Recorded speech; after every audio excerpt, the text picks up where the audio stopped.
যারা বেশি ট্রেনে ভ্রমণ করেন তাদের জন্য আজকের এই ভিডিওটি। আজকে আমি আপনাদের সাথে এমন একটি অ্যাপ্লিকেশনের পরিচয় করিয়ে দেবো। এটি খুব পুরনো অ্যাপ্লিকেশন এবং ট্রাস্টেড অ্যাপ্লিকেশন।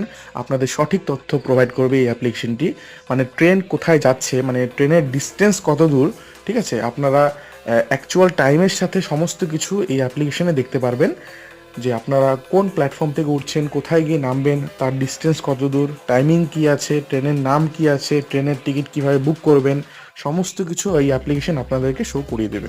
তো এর জন্য আপনারা সর্বপ্রথম চলে যাবেন প্লে স্টোরে। প্লে স্টোরে যাওয়ার পরে এখানে একটি অ্যাপ্লিকেশন ডাউনলোড করবেন, হোয়ার ইজ মাই ট্রেন। আমি দেখিয়ে দিচ্ছি। প্লে স্টোরে চলে যাবেন, এখানে ডাউনলোড করবেন হোয়ার ইজ মাই ট্রেন। দেখুন, তারপর ওপেন করবেন। ওপেন করার পর আপনারা কোথা থেকে চড়বেন সেখানকার প্ল্যাটফর্মের নাম দিয়ে দিবেন। আমি যেরকম শিলিগুড়ি জাংশন টু নিউমার জাংশন দিয়ে দিলাম, তারপর ফাইন ট্রেন্স করবেন। দেখুন এখানে সমস্ত ট্রেনের ডিটেলস দেখিয়ে দেবে, টাইম সহ, ঠিক আছে। আপনারা এখান থেকে সমস্ত ডিটেলস চেক